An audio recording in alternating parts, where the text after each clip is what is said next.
আসসালামু আলাইকুম। আশা করি আপনি ভালো আছেন, সুস্থ আছেন, সুন্দর আছেন। আজকে আমি যে বিষয়টি নিয়ে আলোচনা করব, আমরা কেমন সরকার চাই কিংবা আপনারা কেমন সরকার চান, জনগণ কেমন সরকার চায়, এই বিষয় নিয়ে ছোট্ট একটি আলোচনা করব। জনগণ আসলে কেমন সরকার চায়? দুর্নীতিবাজ স্বৈরাচারী সরকার পতন হয়েছে, এরপরে আমরা আসলেও কেমন সরকার হলে ভালো হয়, কাকে আপনারা ভোট দিবেন? আমরা আসলেও চাচ্ছি দুর্নীতিমুক্ত একটি দেশ চাচ্ছি, যেখানে টেন্ডারবাজি থাকবে না, চাঁদাবাজি থাকবে না, সন্ত্রাস থাকবে না, এরকম একটি সরকার চাচ্ছি। যেখানে কোনো আয়নাঘর থাকবে না, যে সরকারের আন্ডারে কোনো আয়নাঘর তৈরি হবে না, কিংবা আয়নাঘরের মতো অন্য কোনো আয়নাঘর, সেটা হইতে পারে ছাইঘর, পুড়ে যাওয়া ঘর, বিভিন্ন নাম দিতে পারে, এরকম কিছু থাকবে না। কথায় কথায় ইন্টারনেট বন্ধ করবে না, কথায় কথায় টিভি চ্যানেলকে বন্ধ করে দেবে না, সাংবাদিককে প্রতিবন্ধী করে রাখবে, বাক প্রতিবন্ধী করে রাখবে, একজন আরেকজনের সমালোচনা করতে পারবে না, যেটা গত সরকারে আমরা দেখে আসছি। একটি চার দোকানে বসেও কিন্তু আমরা আলোচনা সমালোচনা করতে পারিনি, কোনো পক্ষে অন্য বিপক্ষে দলের বিরুদ্ধে কথা বলতে পারিনি। কেন পারিনি সেটা আপনারা খুব ভালো করে জানেন।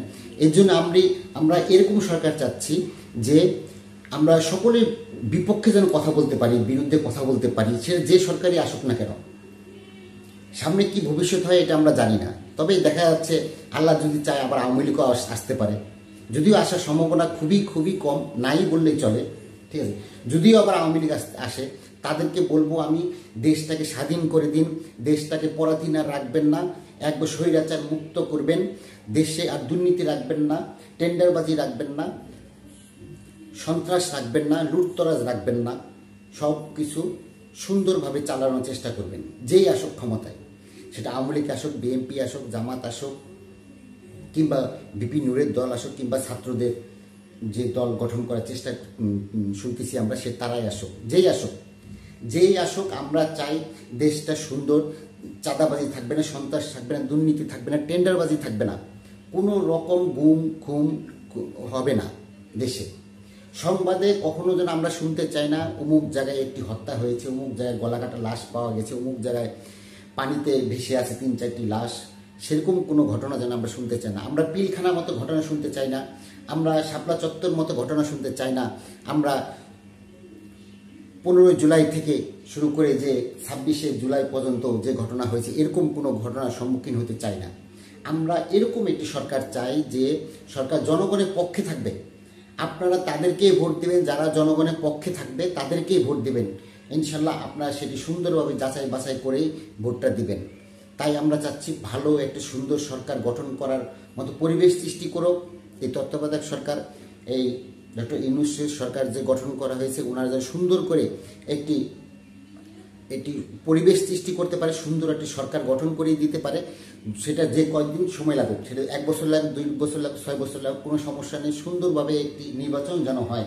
আর যেই ক্ষমতায় আসবে তাদেরকে আবারও বলতেছি আমি, আপনারা খুব সুন্দরভাবে দেশ শাসন করবেন, সুন্দরভাবে দেশ পরিচালনা করবেন, যেন কেউ গুম হত্যা যেন না হয়, প্রতিহিংসার শিকার যেন না হয়।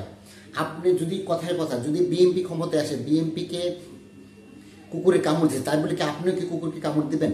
আমি বিএনপিকে বলতেছি, তাই বলছি সকলকে ক্ষমার দৃষ্টিতে দেখবেন। ইনশাল্লাহ আপনারা দীর্ঘ টাইম ক্ষমতায় থাকতে পারবেন। আপনি যদি দুর্নীতি না করেন, লুটতরাজ না করেন, জনগণের বিপক্ষে না থাকেন, তাহলে আপনারা কেন ক্ষমতায় ছাড়বেন? ইনশাল্লাহ জনগণই আপনাদের পক্ষ হয়ে আপনাদের ভোট দিয়ে জয়যুক্ত করবে। এই জন্য বলতেছি আপনারা সুন্দরভাবে দেশটি পরিচালনা করুন। সেটা যে সরকারি আসুক না কেন, আপনারা সুন্দরভাবে দেশ পরিচালনা করবেন ইনশাল্লাহ, যে সরকারি আসুক না কেন। আর আবারও বলতেছে, আপনারা তাদেরকে ভোট দিবেন যারা টেন্ডারবাজি, দুর্নীতি, রাহাজানি, হত্যা, আয়নাঘর এরকম কিছুই না করতে পারে, ঠিক আছে। তাদেরকে আমরা ভোট দেব ইনশাল্লাহ। আপনারা সবাই ভালো থাকবেন, সুস্থ থাকবেন। আল্লাহ হাফেজ।